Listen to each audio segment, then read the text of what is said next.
کیا تم نے کاروبار نبوت چھوڑ دیا ہے اور اب ترخان بن گئے ہو؟ اے دیوانے، کشتی سمندر پر چلتی ہے، خشکی پر نہیں۔ تم خشکی پر اتنی بڑی کشتی بنا رہے ہو، اس کے لیے سمندر کہاں سے لاؤ گے؟ عنوان: تیرا رب کون ہے؟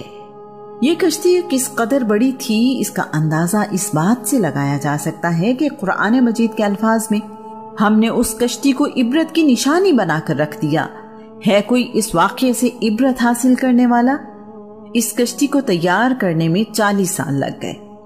یہ کشتی کوہ طوس پر بنائی گئی۔ اس کشتی کے اوپر چھت بھی تھی جس نے اسے بارش کے پانی سے محفوظ رکھا۔ یہ پہاڑ موجودہ ملک آرمینیا میں واقع ہے۔ کوہ طوس 5137 میٹر بلند اور دنیا کا 48واں اونچا پہاڑ ہے۔ اللہ کریم نے نوح کو نشانی بتائی کہ جب روٹی بنانے والے تنور سے پانی کا چشمہ نکلے تو سمجھ لینا اللہ کا عذاب آ گیا ہے۔ اس وقت سب ایمان والوں کو اور تمام جانداروں کو اپنی کشتی میں سوار کر لینا۔ جو کوئی اس کشتی میں سوار ہو جائے گا عذاب سے محفوظ رہے گا۔ ایسا ہی ہوا۔ 11 رجب کو پانی بارش اور سیلاب کی صورت میں آیا۔ یہ بارش 6 مہینے تک جاری رہی۔ تمام زمین اور پہاڑ اس میں ڈوب گئے۔ نوح کی ساری قوم اس سیلاب میں ڈوب گئی۔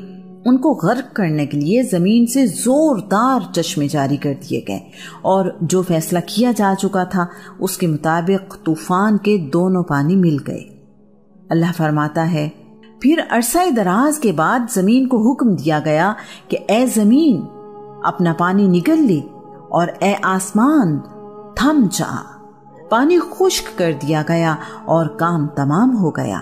کشتی کوہ جودی پر ٹھہر گئی اور اعلان کر دیا گیا ظالم قوم کے لیے ہلاکت ہی ہے۔ نوح کی کشتی 6 مہینے تک پانی میں تیرتی رہی۔ محرم کی 10 تاریخ کو جناب نوح واپس زمین پر اترے اور دنیا دوبارہ سے آباد ہوئی۔ اس وقت دنیا کی آبادی صرف ان 80 لوگوں تک باقی رہ گئی تھی جو کشتی میں سوار تھے۔ اس طوفان میں زمین پر موجود ہر چیز تباہ و برباد ہو گئی۔ آدم علیہ السلام کے بنائے گئے بیت اللہ کا نشان بھی باقی نہ رہا۔ نوح اس کے بعد 350 سال تک زندہ رہے۔ اللہ کے نبی نوح نے 950 سال کی عمر میں وفات پائی۔ نوح کے ایک بیٹے کا نام سام ہے۔ ان کی اولاد کا رنگ سفید اور گندمی ہے۔ دوسرے بیٹے کا نام حام ہے۔ ان کی اولاد کا رنگ سیاہ اور سفید ہے۔ ایک بیٹے کا نام یافرس ہے۔ ان کی اولاد میں سرخی مائل سیاہی رنگ پایا جاتا ہے۔ نوح کا ایک بیٹا کنان جسے عرب یام کہتے ہیں طوفان میں غرق ہو گیا تھا۔ ان سب کی والدہ کا نام نامہ ہے۔ نامہ بھی کشتی میں سوار تھیں۔ نوح کی باقی بیویاں طوفان میں غرق ہو گئیں۔ انسانوں کی ہدایت کے سلسلے میں اللہ کریم نے اپنے نبی ابراہیم کو دنیا میں بھیجا۔ نوح اور ابراہیم کے درمیان بہت سے نبی دنیا میں بھیجے گئے۔ ابراہیم جنوبی عراق میں پیدا ہوئے۔ آپ عراق کے شہر اور میں رہا کرتے تھے۔ بعد کے زمانے میں آپ ہجرت کر کے فلسطین میں رہنے لگے۔ ابراہیم کے زمانے میں لوگ پتھر اور لکڑی کے بتوں کی پوجا کرتے تھے۔ لوگ اپنے خالق کو بھول چکے تھے۔ ان کے لیے ہر مقصد کا خدا الگ تھا۔ زندگی کا خدا الگ، موت کا خدا الگ، طاقت کا خدا الگ، بارش کا خدا الگ، رزق کا خدا الگ، سورج کا خدا علیحدہ اور چاند کا خدا علیحدہ تھا۔ ضرورتیں لاتعداد تھیں تو خدا بھی لاتعداد تھے۔ ابراہیم نے ان بتوں کی عبادت کرنے سے انکار کیا اور اس کائنات میں غور کرنے لگے۔ نمرود بابل کا بادشاہ تھا۔ نمرود کے معنی ہیں باغی۔ نمرود کو نمرود جسیم بھی کہا جاتا ہے۔ وہ اس لیے کہ نمرود قد و قامت میں لمبا اور بھاری بھرکم تھا۔ نمرود کا نام نمرود بن کوش بن سام بن نوح ہے۔ ایک روایت کے مطابق نمرود کا نام نمرود بن کنان بن کوش بن سام بن نوح ہے۔ ایک روایت کے مطابق نمرود بادشاہ کو کہتے تھے، جبکہ اس کا نام زرہی بن تہمہ صفان ہے۔ یہ بہت ہی جابر اور ظالم بادشاہ تھا۔ بابل اس زمانے کا بہت اہم ملک تھا جس کا رقبہ 129 کلومیٹر تھا۔ اس زمانے کے اعتبار سے یہ بڑا رقبہ تھا۔ یہ شہر مربع شکل میں بنایا گیا تھا۔ نمرود نے اپنے شہر کے گرد فصیل بنوائی ہوئی تھی۔ اس فصیل سے پہلے ایک خندق تھی جسے پانی کے ساتھ بھر دیا گیا تھا۔ اس فصیل پر ہر وقت فوجی پہرا دیتے تھے۔ ان باتوں سے اندازہ لگایا جا سکتا ہے کہ نمرود کے علاقے میں کس قدر ترقی اور خوشحالی تھی۔ نمرود خود بھی مشرک تھا اور اس کی قوم بھی۔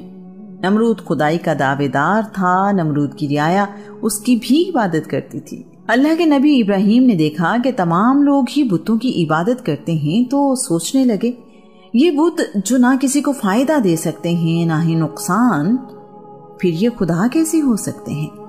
انہوں نے لوگوں سے کہا، میری قوم، تم لوگ جس کی عبادت کرتے ہو میں ان چیزوں سے بیزار ہوں۔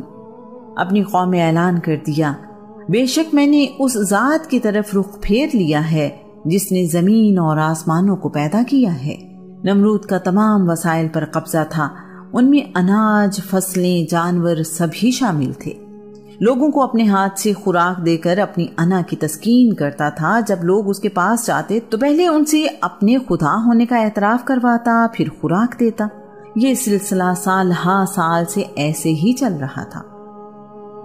ایک دن لوگ اپنا رزق لینے کے لیے کتار بنائے ہوئے نمرود کے سامنے حاضر تھے۔ ان میں ایک نوجوان ابراہیم بھی تھا۔ لوگ نمرود کے پاس آتے تو وہ پوچھتا، تمہارا رب کون ہے؟ وہ جواباً کہتے، تم ہمارے رب ہو۔ یہ سننے کے بعد نمرود ان پر مہربانی کرتے ہوئے انہیں روزی دیتا۔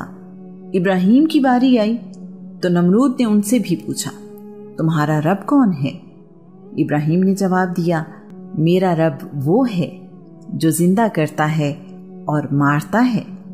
نمرود نے کہا، یہ تو میری طاقت ہے، میں جسے چاہوں زندہ چھوڑ دیتا ہوں، جسے چاہوں اسے موت کی نیند سلا دیتا ہوں۔ اللہ کے نبی نے کہا، میرا رب تو اللہ ہے جو مشرق سے سورج کو طلوع کرتا ہے، تو سورج کو مغرب سے طلوع کر کے دکھا۔ نمرود یہ جواب سن کر ایسا ہو گیا کہ کسی بات کی خبر نہ رہی۔ اس کے لیے یہ جواب نہایت غیر متوقع تھا۔ نمرود نے ابراہیم کو خوراک دینے سے انکار کر دیا۔ ابراہیم وہاں سے خالی ہاتھ گھر لوٹ آئے۔ ابراہیم نے راستے سے مٹی کا ڈھیلا اٹھایا اور اپنے دامن میں باندھ لیا۔ ان کا مقصد یہ تھا کہ گھر والوں کو اس بات کا علم نہ ہو کہ خوراک نہیں ملی۔ ابراہیم بھوکے پیٹ سو گئے۔ مٹی والی گٹھڑی ابراہیم کے بستر کے قریب ہی پڑی تھی۔ ان کی بیوی نے یہ گٹھڑی کھولی تو اللہ کریم کی رحمت سے مٹی ایک بہترین قسم کی گندم میں تبدیل ہو چکی تھی۔ انہوں نے یہ گندم پیسی اور آٹے سے روٹی بنا لی۔ ابراہیم نیند سے جاگے تو روٹی دیکھ کر حیران رہ گئے، اپنے رب کے حضور شکر گزار ہوئے۔ یہاں ایک تاریخی حقیقت کی وضاحت ضروری ہے۔ ایک روایت کے مطابق ابراہیم کے والد کا نام آزر تھا اور وہ بت پرست تھے۔ ابراہیم کے والد کا نام تاریخ ہے۔ انجیل اور تورات بھی تاریخ کو ہی ابراہیم کا والد بتاتی ہیں۔ آزر آپ کے چچا کا نام ہے۔ عرب اپنے چچا کو بھی ابو کہہ دیتے ہیں۔ قرآن مجید میں آزر کے لیے ابو کا لفظ استعمال ہوا ہے، سن آف نہیں۔ ابراہیم کی مشہور دعا ربنا اغفر لی والی والدیہ، یعنی مجھے اور میرے والدین کو بخش دے، یہ دعا بھی اس بات کی تائید کرتی ہے کہ اللہ کے نبی اپنے والدین کی مغفرت کی دعا مانگ رہے ہیں۔ کسی مشرک یا کافر کے لیے اللہ کے نبی مغفرت کی دعا نہیں مانگتے۔ اللہ کریم نے اس دعا کی قبولیت سے انکار نہیں کیا، نہ ہی ابراہیم کو اپنے والدین کے لیے یہ دعا مانگنے سے منع کیا۔ اللہ نے اپنے نبی نوح کو کافر بیٹے کے لیے دعا مانگنے سے منع فرما دیا تھا۔ اللہ کے نبی ابراہیم کے والدین کے حق پر ہونے کی تائید رسول اللہ کی حدیث سے بھی ہوتی ہے۔ رسول اللہ نے کہا، میرے تمام نسبی والدین توحید پر تھے۔ رسول اللہ نے یہ بھی بتایا کہ میرے باپ دادا زمانہ جاہلیت کی کسی بری چیز کے نزدیک بھی نہیں گئے۔ قرآن پاک میں ارشاد ہوتا ہے، اور یاد کرو جب آپ کے رب نے فرشتوں سے فرمایا، میں زمین میں اپنا نائب بنانے والا ہوں۔ وہ بولے، کیا آپ اسے نائب بنائیں گے جو فساد پھیلائے گا اور خون ریزی کرے گا؟ حالانکہ ہم آپ ہی کی حمد کرنے کے لیے تسبیح پڑھتے اور پاکیزگی بیان کرتے ہیں۔ اللہ کریم نے فرمایا، مجھے وہ کچھ معلوم ہے جو تم نہیں جانتے۔ نمرود نے جب دیکھا کہ ابراہیم آگ سے مکمل طور پر محفوظ رہے تو شرمندہ ہوا۔ ابراہیم سے کہنے لگا، تمہارا رب تم پر مہربان ہے۔ ابراہیم کو خلیل اللہ یعنی اللہ کا دوست بھی